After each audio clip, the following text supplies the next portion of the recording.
हुआ है शहर, ले आए खाद बीज। हाँ भाई, लेके तो आया हूँ, पर क्या कहूँ, महंगाई इतनी हो गई है कि समझ में नहीं आता है कि खेती करे कैसे। फसल भी अच्छी नहीं होती है, ये दवाइयाँ नहीं डालूँ तो कर्जा करके लाओ, कैसे भी लाओ, लाना तो पड़ेगा ही। और ये दवाई की दुकान का कर्जा तो ख़त्म होने का नाम नहीं लेता। लाना तो मुझे भी है, पर सब कुछ इतना महंगा है। कहाँ से लाऊं, किससे खरीदूं, किसके पास सही दामों में मिलेगा और क्वालिटी उत्पाद भी मिलेगा या नहीं। अपनी फसलों की सही दवाओं के लिए दूर दूर तक शहरों में जाना और दवाओं को लाना पड़ता है। फसलों के लिए दवाएं सही है या नहीं, ये जानकारी भी नहीं होती। फसलों की कटाई पर सही दाम मिलेंगे या नहीं, इन तमाम मुश्किलों से दूर होने के लिए आइए खेती बाड़ी केंद्र। खेती बाड़ी केंद्र एक ऑनलाइन सेवा केंद्र है जिससे आप अपने मोबाइल के द्वारा जुड़ सकते हैं, जहां आपको अपनी खेती के लिए सही प्रकार की दवाएं मिलेंगी, वो भी होलसेल मूल्य पर। वो सभी दवाएं सीधा निर्माता से लेकर आप तक पहुंचाते हैं, यानी कि बीच में होने वाले सारे खर्च की बचत आपकी जेब में। साथ ही साथ दवाओं को लाने और ले जाने की झंझट से भी छुटकारा। अपनी मुश्किलों को दूर करने के लिए आप खेती बाड़ी केंद्र पर एक मिस कॉल करें। खेती बाड़ी केंद्र का किसान मित्र आपसे तुरंत संपर्क करेगा और आपको सभी जरूरी जानकारी देगा। खेती बाड़ी केंद्र की फ्रेंचाइजी लेकर खेती बाड़ी मित्र बनिए और किसानों की सेवा कर देश की तरक्की में भागीदार बने। आज ही संपर्क करें नीचे दिए गए नंबर पर और खेती बाड़ी केंद्र से जुड़े। ये है खेती बाड़ी केंद्र ऐप। अच्छा, किसानों की सरदारी, उन्नत खेती बाड़ी। खेती बाड़ी केंद्र, देश के अन्नदाता की दुकान। नमस्कार, मैं हूं अशोक श्रीवास्तव। वक्त है न्यूज नाइट का। अगले 1 घंटे में न्यूज नाइट में आपको देश और दुनिया की तमाम बड़ी और अहम खबरें दिखाएंगे। कोरोना को लेकर जो ताज़ा आंकड़े हैं, देश के जो ताज़ा आंकड़े हैं, वो कुछ उम्मीद ज़रूर जगाते हैं, लेकिन सावधानी और सतर्कता बहुत ज़रूरी है। अपना मास्क ज़रूर लगाइए। मैं भी इस स्टूडियो में आया तो मैंने मास्क लगाया था, लेकिन इस वक्त क्योंकि मैं आपसे बात कर रहा हूँ, मेरी आवाज़ में दिक्कत ना आए और साथ साथ जो है आपको खबर में ठीक से पहुँचा पाऊँ। और स्टूडियो में मेरे साथ कोई नहीं, इसलिए मैंने फ़िलहाल अपना मास्क उतार दिया है, लेकिन आप लोग अपना मास्क ज़रूर लगाएं। हमें सावधान रहना है, सतर्क रहना है। साथ साथ आज आपको बताएंगे कि देश में कृषि सम्मान निधि की जब एक और किश्त किसानों के खातों में सीधे आज पहुंची, तो प्रधानमंत्री ने कैसे किसानों की, देश भर के किसानों की पीठ थपथपाई। आज ईद का पर्व देश भर में कोरोना के बीच कैसे मनाया गया, इसके बारे में भी आपको बताएंगे। और दुनिया भर से किस तरह से लगातार भारत के लिए मदद आ रही है, भारत के मित्र देश कैसे भारत की मदद के लिए खड़े हो गए हैं, इस बारे में भी आपको अपडेट देंगे। और देश और दुनिया की तमाम बड़ी और अहम खबरें होंगी। शुरुआत करते हैं सुर्खियों के साथ। कोरोना को मात देने में देशवासी एकजुट होकर कर रहे हैं प्रयास। देश में 2 करोड़ से ज्यादा लोग कोरोना से हुए स्वस्थ। बीते 4 दिनों में तीसरी बार दैनिक नए मामलों की तुलना में स्वस्थ हुए लोगों की संख्या रही ज्यादा। लोगों को 18 करोड़ से ज्यादा दी गई टीके की खुराक। प्रधानमंत्री नरेंद्र मोदी ने कोविड-19 को बताया अदृश्य दुश्मन। कहा भीषण महामारी दुनिया की ले रही है परीक्षा। राज्य सरकारों से जमाखोरों और कालाबाजारियों के खिलाफ कार्रवाई करने का किया आग्रह।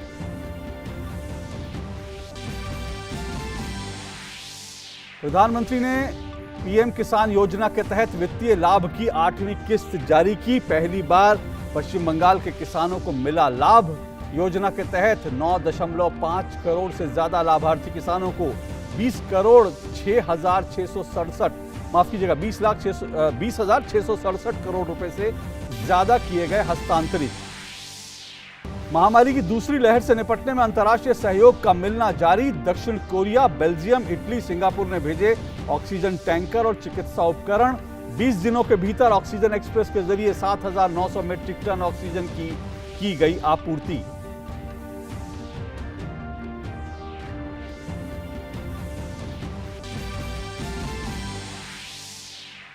चक्रवाती तूफान की चेतावनी को देखते हुए एनडीआरएफ ने तटवर्ती क्षेत्रों में तैनात की 24 टीमें। 29 अतिरिक्त टीमों को आपात स्थिति के लिए रखा गया तैयार। मौसम विभाग ने लक्षद्वीप और केरल में भारी से बहुत भारी बारिश होने की आशंका जताई।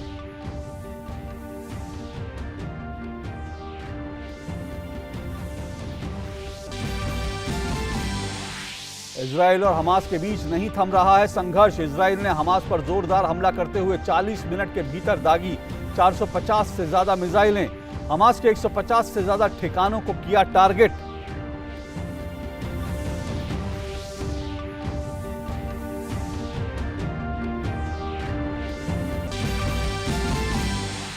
अफगानिस्तान के उत्तरी काबुल में जुमे की नमाज के समय एक मस्जिद में हुआ विस्फोट। 12 लोगों की मौत, 15 अन्य हुए घायल।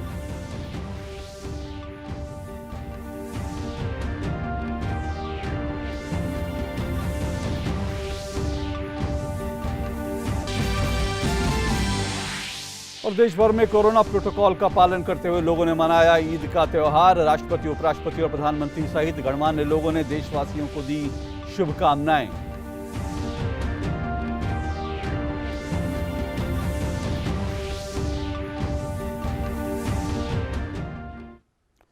और अब विस्तार से खबरें। कोरोना की दूसरी लहर के खिलाफ भारत की लड़ाई जारी है। इस जंग में बीते 3 से 4 दिनों के आंकड़े कुछ उम्मीद जरूर जगाते हैं, लेकिन भारत को अभी भी बहुत सतर्क और बहुत सावधान रहना पड़ेगा, क्योंकि जैसा प्रधानमंत्री ने भी आज कहा कि कोरोना एक अदृश्य दुश्मन है।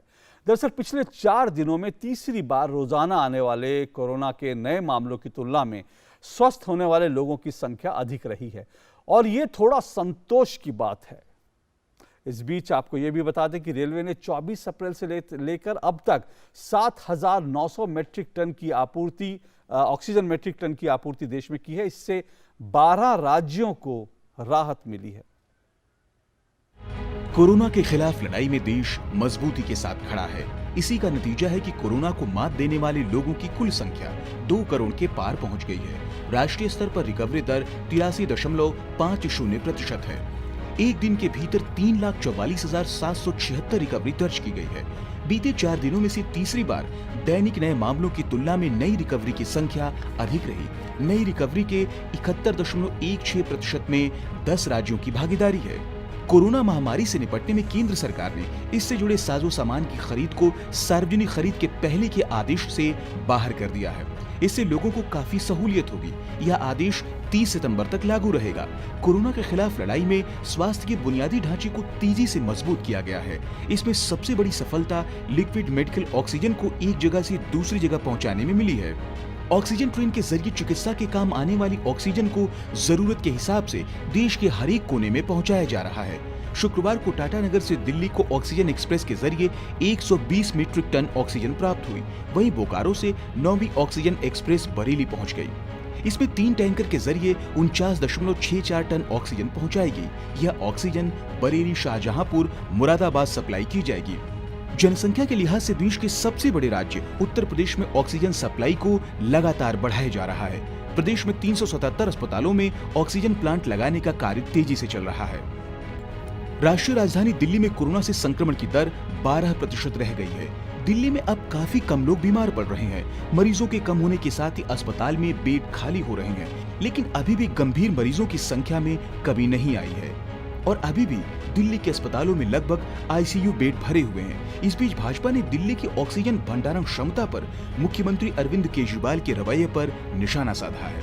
अरविंद केजरीवाल जी, आपका काम करने का तरीका बड़ा अनूठा है। अब ये हिंदुस्तान जान चुका है। The way you work is something which has been exposed today.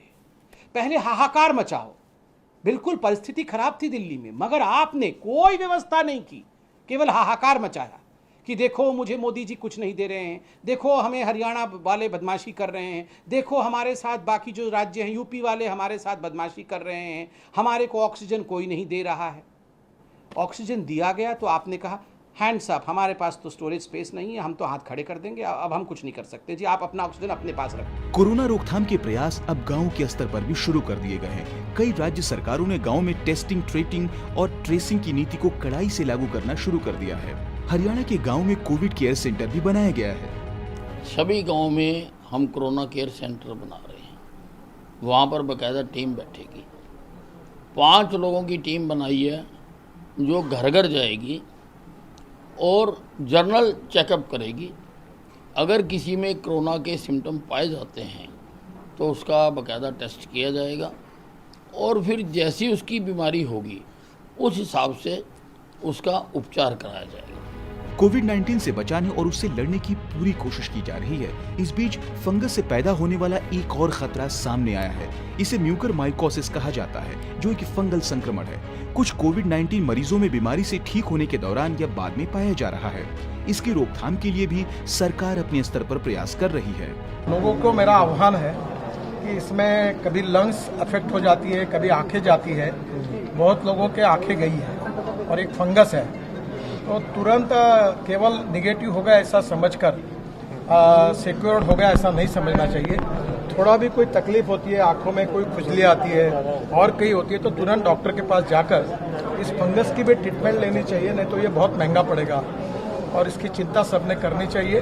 Corona महामारी के दौरान जहां एक को जमाखोरी और कालाबाजारी जैसी घटनाएं सामने आ रही हैं, वहीं कुछ लोग देवदूत बनकर भी सामने आ रहे हैं। ऐसी ही मिसाल मदुरै में देखने को मिली, जहां कोविड मरीजों को मुफ्त सेवाएं देकर अस्पताल पहुंचाया जा रहा है। इसी तरह की पहल बेंगलुरु में भी देखने को मिली, जहां कन्नड़ अभिनेता भुवन और अभिनेत्री हर्षिका ने कोरोना से पीड़ित लोगों के लिए ऑटो रिक्शा और मेडिकल बस की सेवाएं शुरू की हैं।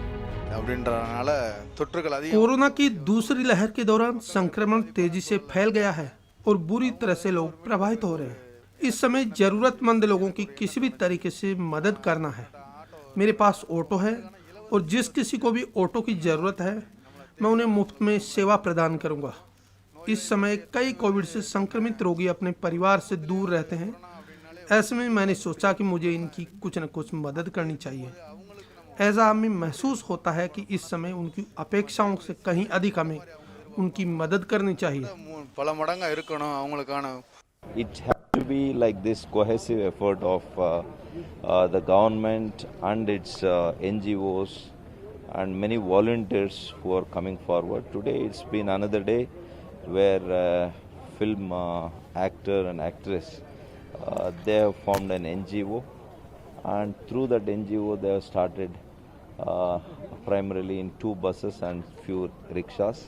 They are also distributing food packets for the needy and poor people. वहीं चेन्नई स्थित एक स्टार्टअप ने तमिलनाडु में चल रहे पूर्ण लॉकडाउन के दौरान शहर के अलग अलग क्षेत्रों में आवश्यक वस्तुओं को पहुंचाने के लिए ड्रोन का उपयोग कर रहा है। ये ड्रोन कोविड रोगियों को भोजन, दवाएं और अन्य आवश्यक चीजें पहुंचा रहे हैं। और प्रधानमंत्री नरेंद्र मोदी आज जब किसानों के साथ संवाद कर रहे थे, तब उन्होंने देश को उम्मीद बंधाई कि कोरोना से जरूर निपटेंगे। और इसके साथ साथ 5 बड़ी बातें भी उन्होंने कही। क्या है वो 5 बड़ी बातें? आइए देखते हैं, सुनते हैं। इस कोरोना वायरस के कारण हम अपने बहुत से करीबियों को खो चुके हैं। बीते कुछ समय से जो कष्ट देशवासियों ने सहा है, अनेकों लोग जिस दर्द से गुजरे हैं, तकलीफ से गुजरे हैं, वो मैं भी उतना ही महसूस कर रहा हूं। देश का प्रधान सेवक होने के नाते आपकी हर भावना का मैं सहभागी हूं। सरकार के सभी विभाग, सारे संसाधन, हमारे देश के सुरक्षा बल, हमारे साइंटिस्ट, हर कोई दिन रात कोविड की चुनौती का मुकाबला करने में एकजुट है। देश के अलग अलग हिस्सों में तेजी के साथ कोविड अस्पताल बन रहे हैं। नई टेक्नोलॉजी से ऑक्सीजन प्लांट लगाए जा रहे हैं। हमारी तीनों सेनाएं, वायुसेना, नेवी, आर्मी, सभी पूरी शक्ति से एक काम में जुटे हैं। ऑक्सीजन रेल इसने कोरोना के खिलाफ इस लड़ाई को बहुत बड़ी ताकत दी है। इस संकट के समय में दवाइयां और जरूरी वस्तुओं की जमाखोरी और कालाबाजारी में भी कुछ लोग अपने निहित स्वार्थ के कारण लगे हुए हैं।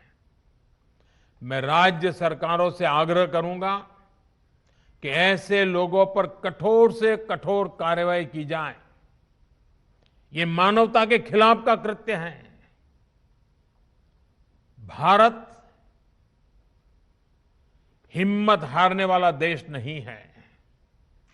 न भारत हिम्मत हारेगा और न कोई भारतवासी हिम्मत हारेंगे।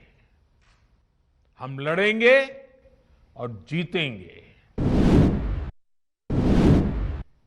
मैं देश के सभी किसानों को, गांव में रहने वाली सभी भाई बहनों को कोरोना से फिर सतर्क करना चाहता हूं। ये संक्रमण अभी गांव में भी तेजी से पहुंच रहा है। देश की हर सरकार इससे निपटने के लिए हर संभव प्रयास कर रही है। इसमें गांव के लोगों की जागरूकता, हमारी पंचायती राज से जुड़े जो भी व्यवस्थाएं हैं, उनका सहयोग, उनकी भागीदारी उतनी ही आवश्यक है। आपने देश को कभी निराश नहीं किया है। इस बार भी आपसे यही उम्मीद है। केंद्र सरकार और सारी राज्य सरकारें मिलकर ये निरंतर प्रयास कर रही हैं कि ज्यादा से ज्यादा देशवासियों को तेजी से टीका लग पाए। देश भर में अभी तक करीब 18 करोड़ वैक्सीन डोज दी जा चुकी है। देश भर के सरकारी अस्पतालों में मुफ्त टीकाकरण किया जा रहा है। इसलिए जब भी आपकी बारी आए तो टीका जरूर लगवाएंगा। ये टीका हमें कोरोना के विरुद्ध सुरक्षा कवच देगा, गंभीर बीमारी की आशंका को कम करेगा। तो ये थी प्रधानमंत्री की 5 बड़ी बातें। कोरोना का वैक्सीन जरूर लगवा लीजिए क्योंकि वो आपको सुरक्षा कवच देगा। और भारत कोरोना से डरने वाला नहीं है, भारत लड़ने वाला, लड़ेंगे हम, कोरोना से जीतेंगे। ये लड़ाई थोड़ी मुश्किल ज़रूर हो सकती है, थोड़ी लंबी ज़रूर हो सकती है, सावधानी सतर्कता ज़रूरी है। लेकिन जैसा हमने पहले भी कहा कि कुछ आंकड़ों पर अगर नज़र डालते हैं तो लगता है कि हम अभी थोड़ा संतोषजनक स्थिति में शायद हैं। कह सकते हैं कि कुछ संतोष देने वाले, कुछ उम्मीद जगाने वाले आंकड़े हमारे सामने हैं। आइए उन पर देखते हैं वो आंकड़े दरअसल क्या हैं जिनसे थोड़ी उम्मीद जगती है। लेकिन मैं फिर कह दूं कि ये आंकड़े हैं पिछले 3-4 दिनों के। बहुत सावधान, बहुत सतर्क रहने की जरूरत है। ये जो ट्रेंड है लगातार बना रहा है, ये जरूरी है। आइए देखते हैं कि प्रतिदिन ठीक होने वाले जो है उनकी संख्या क्या है। अगर ये आंकड़े जो आप देखते हैं, ये आंकड़े पिछले 4 दिनों के, बीते 14 दिनों के हैं, माफ कीजिएगा। 1 मई को देखिए, 1 मई को जहां 2,99,988 लोग अगर भारत में स्वस्थ हो रहे थे हर रोज, तो 2 मई को ये आंकड़ा बढ़कर 3,07,865 हो गया। इसी तरह से अगर कहें 3 मई को ये आंकड़ा थोड़ा सा और कम होता है, 865 से 3,07,32 पे आ जाता है। लेकिन उसके बाद 4 मई को फिर ये आंकड़ा बढ़ता है, 3,20,289 हो जाता है ये आंकड़ा। 5 मई की बात करेंगे, 5 मई को फिर ये आंकड़ा बढ़ता है 3,38,439। 6 मई को 3,29,113। 7 मई को 3,31,507। 8 मई को 3,18,609। 9 मई को 3,86,444। 10 मई को 3,53,818 और 11 मई को 3,56,082 और 12 मई को 3,55,338। 13 मई को 3,52,181 और 14 मई को 3,44,776। तो ये आंकड़ा तो आप देखेंगे कि लगातार ये जो उठाव आया इसमें थोड़ी सी गिरावट जरूर आई, लेकिन हम लगातार 3 लाख 3.5 लाख जो है लोग जो हैं हर रोज स्वस्थ हो रहे हैं। तो ये एक आंकड़ा ऐसा है जो थोड़ा हमको एक कह सकते हैं कि उम्मीद जगाता है, लेकिन मैंने कहा ये ट्रेंड बना रहना चाहिए। अब ये देखिए कि प्रतिदिन पॉजिटिव रहने वाली जो पॉजिटिविटी दर है वो क्या है। दरअसल ये पॉजिटिविटी दर हम किसको कह रहे हैं, यानी संक्रमित होने वाले लोगों की संख्या क्या है। ये 7 दिन का औसत आंकड़ा हम आपको बता रहे हैं। 7 दिन का औसत आंकड़ा क्या है, अगर आप देखिए 1 मई को ये जो है 21.05% था, 2 मई को 21.25% हुआ, इसी तरह से 3 मई को 21.19%, 4 मई को 21.46%, 5 मई को 21.96%, 6 मई को 21.95%, 7 मई को 22.35%, 8 मई को यह बढ़कर हो गया 22.59, 9 मई को 22.57, 10 मई को 22.61 और उसके बाद आप देखिएगा 10 मई के बाद जैसे मैंने कहा पिछले 3-4 दिनों में तो आप ये देखिए कि लगातार ये आंकड़ा लगातार गिर रहा है। ये बार है ये नीचे आ रहा है, यानी 11 मई को 22.05, 12 मई को उसके बाद 21.02% और 13 मई को 20.72% और इसी तरह से 14 मई को 20.08%। तो ये जो लगातार गिरावट देख रहे हैं ये कह सकते हैं थोड़ा संतोष देती है, लेकिन फिर कह रहा हूं सावधान रहना, सतर्क रहना बहुत जरूरी है। आइए अब एक और आंकड़े पर नजर डालते हैं। नए मामलों की तुलना में हर दिन ठीक होने वाले जो मामले हैं इनका आप औसत देखिए कि किस तरह से औसत है। ये लगातार जो है ये अब अगर बात कहेंगे 12 मई की बात कहेंगे ये 1.01% है, जो कि पहले से बहुत बेहतर हुआ है। पहले अगर इसकी ये देखेंगे नए मामलों की तुलना में हर दिन संक्रमित होने वालों का जो औसत था, जो रेट था, जो दर था वो क्या था, पहले 0.77% था, ये आप देखिए। उसके बाद आप देखिए 0.82%, 0.90, 0.80, ये फिर उसके बाद नीचे आता है लेकिन यहां फिर बढ़ता है।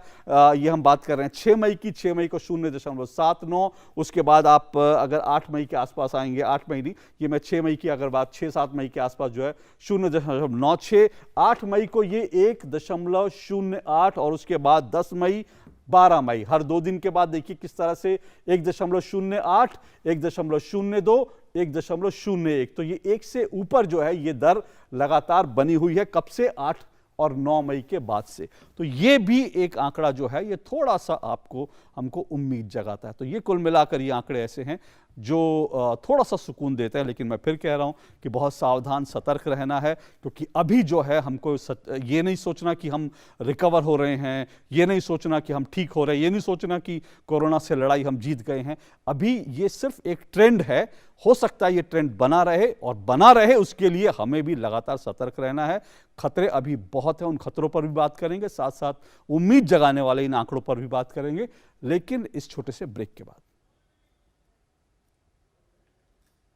न्यूज़ नाइट में आपका एक बार फिर स्वागत है और बढ़ते अगली खबरों की तरफ। और आज जब भारत के वैक्सीन अभियान की अब बात करते हैं, भारत के वैक्सीन अभियान में अगर बात करें तो देश में ताज़ा जो आंकड़े हैं उसके अनुसार 20,27,000 से अधिक लोगों को वैक्सीन लगी है एक दिन में, और भारत 114 दिनों में 17 करोड़ लोगों को वैक्सीनेशन देकर दुनिया का सबसे तेज वैक्सीनेशन करने वाला देश बना हुआ है। देश भर में टीकाकरण अभियान बिना रुकावट के जारी है। दूसरे डोज के लिए इंतजार कर रहे लोगों और 18 से 44 वर्ष तक के युवाओं को देश भर के विभिन्न केंद्रों पर टीकों की खुराक दी जा रही है। केंद्रीय स्वास्थ्य मंत्रालय के अनुसार देश में अब तक कुल 17 करोड़ 92,98,000 से अधिक खुराकें दी जा चुकी हैं। टीकाकरण अभियान के 118वें दिन टीके की कुल 20,27,000 से अधिक खुराकें दी गईं। वहीं गुरुवार तक 18 से 44 वर्ष आयु वर्ग के 4,40,000 से अधिक लाभार्थियों ने अपनी पहली खुराक ली। टीकाकरण अभियान के तीसरे चरण की शुरुआत के बाद से सभी राज्यों और केंद्र शासित प्रदेशों में कोविड-19 के टीके लगवाने वाले इस श्रेणी के लोगों की संख्या 39,15,000 हो गई। टीकाकरण अभियान में भारत 114 दिनों में 17 करोड़ के लक्ष्य तक पहुंचने में विश्व का सबसे तेज देश बन गया है।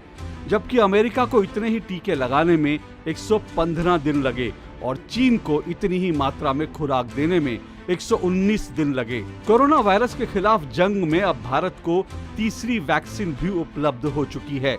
शुक्रवार से देश में स्पुतनिक 5 वैक्सीन भी मिलने लगी है। देश में सबसे पहले डॉक्टर रेड्डी लेबोरेटरीज के कस्टम फार्मा सर्विस के ग्लोबल हेड को स्पुतनिक 5 के टीके की खुराक दी गई। बाजार में उपलब्ध होने से पहले इसकी कीमतें तय कर दी गई हैं। भारत में इसकी कीमत 948 रुपए होगी। वैक्सीन पर 5% GST अलग से लगेगा। टैक्स के बाद एक डोज की कीमत 995 रुपए हो जाएगी। बयान में ये भी कहा गया है कि जब तक वैक्सीन का निर्माण भारत में शुरू होगा तब उसकी कीमत कम होगी। भारत में फिलहाल स्पुतनिक 5 वैक्सीन की 1.5 लाख डोज उपलब्ध हैं। चंडीगढ़ में 18 से 44 वर्ष के लोगों को टीका लगाने का अभियान शुक्रवार से शुरू हुआ। प्रशासन ने सभी युवाओं से आग्रह किया है कि वो रजिस्ट्रेशन कराने के लिए गुरुवार दोपहर 2:55 के बाद आवेदन करना शुरू करें। केंद्र सरकार ने चंडीगढ़ प्रशासन को 33,000 टीके की डोज उपलब्ध कराई है। मेरा एक्सपीरियंस अच्छा था और मैं ये रिक्वेस्ट करता हूँ सभी लोगों को कि वैक्सीनेशन के लिए आगे आएँ, बिकॉज़ ये हमारी बेटर मूवमेंट के लिए किया गया है। बाकी मैं मीडिया से और अदर चैनल से ये कहना चाहूँगा कि आप जितना ज़्यादा प्रमोट और अवेयरनेस करेंगे उतना ही बेटर रहेगा। जल्दी आरोग्य सेतु ऐप पे रजिस्टर कीजिए, कोविन ऐप पे रजिस्टर कीजिए और जल्दी अपनी वैक्सीनेशन के लिए अपॉइंटमेंट लीजिए, ताकि सब अपॉइंटमेंट लेके जल्दी से ठीक हो और हम इस खतरे से बाहर निकलें। झारखंड में भी शुक्रवार से 18 से 44 आयु वर्ग के युवाओं का टीकाकरण शुरू हो गया। मुख्यमंत्री हेमंत सोरेन ने राजधानी रांची के ATI भवन में बनाए गए वैक्सीनेशन केंद्र से युवाओं के लिए निःशुल्क कोविड वैक्सीनेशन कार्यक्रम की शुरुआत की। राज्य के 496 केंद्रों पर युवाओं के लिए वैक्सीनेशन कार्यक्रम की शुरुआत की गई है। कई केंद्रों पर वैक्सीन लेने के लिए बड़ी संख्या में युवाओं की भीड़ देखी गई। युवाओं के लिए निःशुल्क वैक्सीनेशन कार्यक्रम की शुरुआत करते हुए मुख्यमंत्री हेमंत सोरेन ने अपील की कि सभी लोग टीका लेकर अपने घर, परिवार और समाज को सुरक्षा कवच प्रदान करें। देश के वैज्ञानिकों ने, दुनिया के वैज्ञानिकों ने वैक्सीन तैयार किया है और आप सब लोग इस वैक्सीन को लगाकर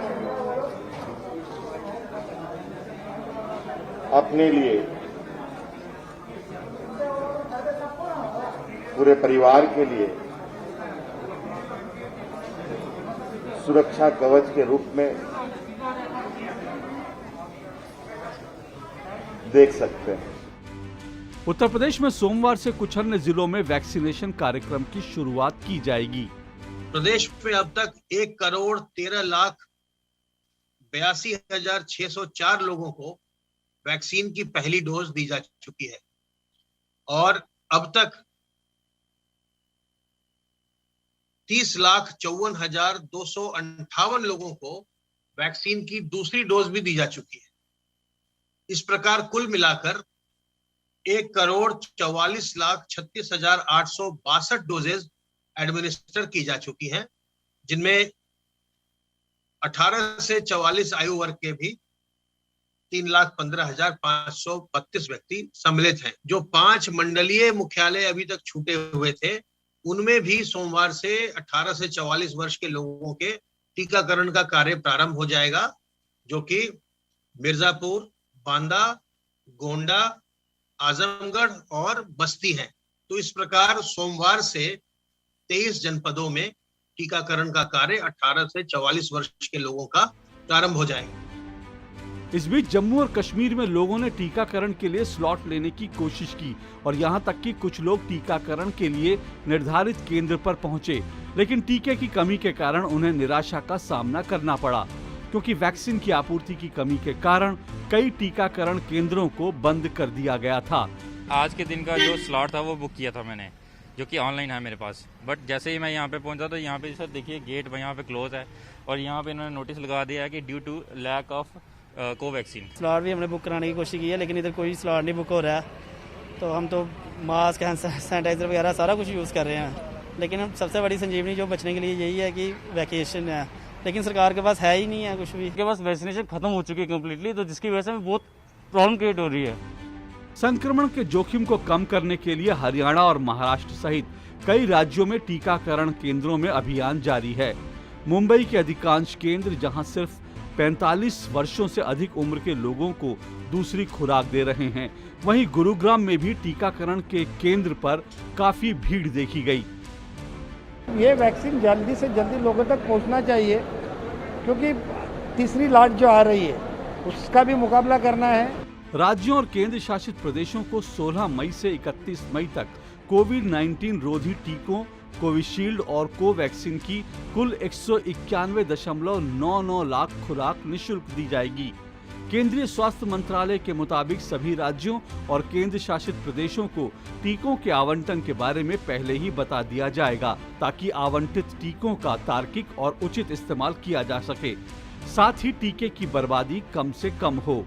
टीकों की 191.99 लाख खुराकों में 162.5 लाख कोविशील्ड टीके और 29.49 लाख कोवैक्सीन टीके शामिल हैं।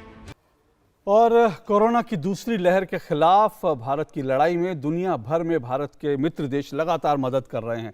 मेडिकल उपकरण, दवाइयों की खेप के साथ साथ ऑक्सीजन प्लांट लगाने में भी कई देशों ने मदद का हाथ बढ़ाया है। देश में कोरोना महामारी की दूसरी लहर के बीच अंतर्राष्ट्रीय सहायता का आना लगातार जारी है।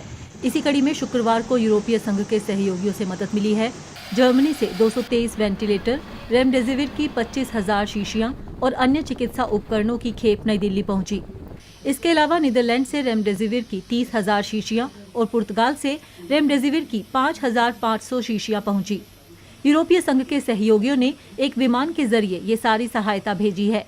संयुक्त अरब अमीरात ने एक बार फिर मदद का हाथ बढ़ाते हुए 5 लाख फेविपिराविर टैबलेट की दूसरी खेप भेजी है। इससे पहले 11 मई को पहली खेप आई थी। इसके अलावा कजाकिस्तान ने भी सामरिक साझेदारी को गहरा बनाते हुए सहायता के तौर पर 56 लाख मास्क व रेस्पिरेटर भारत भेजे हैं। जिलियड साइंसेज ने रेमडेसिविर की 29,514 शीशियों की एक और खेप मुंबई भेजी है। जिलियड साइंसेज की तरफ से अब तक कुल 5 खेप के जरिए रेमडेसिविर की 3,64,709 शीशियां भेजी जा चुकी हैं। इससे पहले शुक्रवार सुबह वायुसेना का विमान सिंगापुर से ऑक्सीजन सिलेंडर लेकर चेन्नई हवाई अड्डे पहुंचा। वायुसेना के 4 विमानों के जरिए इन सिलेंडरों को लाया गया। इससे पहले गुरुवार तड़के बारी बारी से कोरिया के 2 विमानों के जरिए 10,000 रैपिड टेस्टिंग किट और 100 नेगेटिव प्रेशर करियर की खेप भारत पहुंची थी। कतर से भेजी गई 200 ऑक्सीजन कंसंट्रेटर, 40 वेंटिलेटर और 4,300 रेमडेसिविर की शीशियों की खेप गुरुवार देर रात भारत पहुंची थी। इसी तरह कनाडा से भी 300 वेंटिलेटर की खेप गुरुवार देर रात भारत पहुंची थी। अंतर्राष्ट्रीय सहयोग के तौर पर मिले चिकित्सा उपकरण कोरोना महामारी की दूसरी लहर के खिलाफ लड़ाई में काफी काम आ रहे हैं। अमेरिका से 5 मई को मिले ऑक्सीजन उत्पादन संयंत्र को दिल्ली स्थित झिलमिल के ESIC अस्पताल में लगाया गया है, जिससे कि अस्पताल में ऑक्सीजन की उपलब्धता बढ़ी है। This machine not only generates oxygen at the rate of 200 liters per minute, along with that it can refill more than 40 cylinders per day, big cylinder, and really it will be a great help. इसी तरह वाराणसी के ESIC अस्पताल में Israel से आए oxygen उत्पादन संयंत्र से ऑक्सीजन सिलेंडर पर निर्भरता कम करने में मदद मिली है। 8 मई को इजराइल से मिले 3 संयंत्रों में एक संयंत्र इस अस्पताल में लगा था। अंतर्राष्ट्रीय सहयोग के तौर पर अमेरिका, यूरोपीय संघ और एशियाई सहयोगियों की तरफ से चिकित्सा सहायता के रूप में वेंटिलेटर, श्वसन संबंधी उपकरण, रेमडेसिविर और अन्य दवाएं मिलना जारी है। इसी क्रम में ऑस्ट्रेलिया से 1056 वेंटिलेटर, 60 ऑक्सीजन कंसंट्रेटर और अन्य आवश्यक आपूर्ति की खेप भेजी गई है। सिडनी से भेजी गई सहायता जल्द ही भारत पहुंचेगी। और आज देश भर में ईद का त्यौहार बड़ी धूमधाम से मनाया गया। हालांकि कोरोना को लेकर लोगों ने प्रोटोकॉल का पालन जरूर किया, इसलिए सादगी ज़्यादा थी, लोग घर से बाहर कम निकले, लेकिन घरों में ही रहकर लोगों ने ईद का पर्व मनाया। अपनों के बीच रहकर उन्होंने इसकी खुशी भी बांटी। और प्रधानमंत्री नरेंद्र मोदी ने और इसके साथ साथ राष्ट्रपति, उपराष्ट्रपति ने तमाम देशवासियों को ईद की शुभकामनाएं दी। और ईद के पर्व की शुभकामनाओं के साथ ही हिंदी न्यूज़ नाइट में आज फिलहाल इतना ही। मुझे दीजिए इजाज़त, लेकिन चलते चलते आपको फिर याद दिला दूं कि जब भी आप बाहर निकलें, जैसे अब मैं बाहर निकल रहा हूं तो मैं मास्क लगा के निकलूंगा, तो आप भी जब अपने घर से बाहर निकलें तो अपना मास्क ज़रूर लगा लें, क्योंकि कोरोना से बचाव में ये बहुत ज़रूरी है। नमस्कार।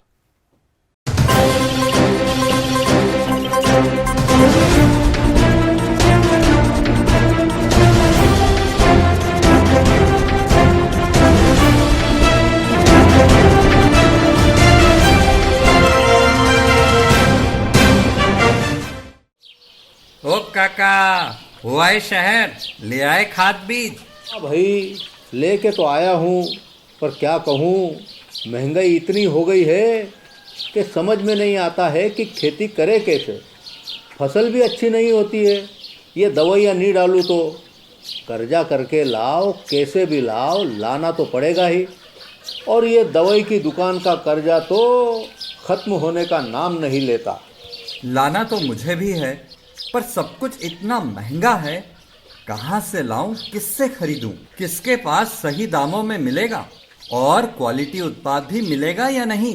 अपनी फसलों की सही दवाओं के लिए दूर दूर तक शहरों में जाना और दवाओं को लाना पड़ता है। फसलों के लिए दवाएं सही है या नहीं, ये जानकारी भी नहीं होती। फसलों की कटाई पर सही दाम मिलेंगे या नहीं, इन तमाम मुश्किलों से दूर होने के लिए आइए खेती बाड़ी केंद्र। खेती बाड़ी केंद्र एक ऑनलाइन सेवा केंद्र है, जिससे आप अपने मोबाइल के द्वारा जुड़ सकते हैं, जहां आपको अपनी खेती के लिए सही प्रकार की दवाएं मिलेंगी, वो भी होलसेल मूल्य पर। वो सभी दवाएं सीधा निर्माता से लेकर आप तक पहुंचाते हैं, यानी कि बीच में होने वाले सारे खर्च की बचत आपकी जेब में। साथ ही साथ दवाओं को लाने और ले जाने की झंझट से भी छुटकारा। अपनी मुश्किलों को दूर करने के लिए आप खेती बाड़ी केंद्र पर एक मिस कॉल करें। खेती बाड़ी केंद्र का किसान मित्र आपसे तुरंत संपर्क करेगा और आपको सभी जरूरी जानकारी देगा। खेती बाड़ी केंद्र की फ्रेंचाइजी लेकर खेती बाड़ी मित्र बनिए और किसानों की सेवा कर देश की तरक्की में भागीदार बने। आज ही संपर्क करें नीचे दिए गए नंबर पर और खेती बाड़ी केंद्र से जुड़े। ये है खेती बाड़ी केंद्र ऐप। अच्छा, किसानों की सरदारी, उन्नत खेती बाड़ी। खेती बाड़ी केंद्र, देश के अन्नदाता की दुकान।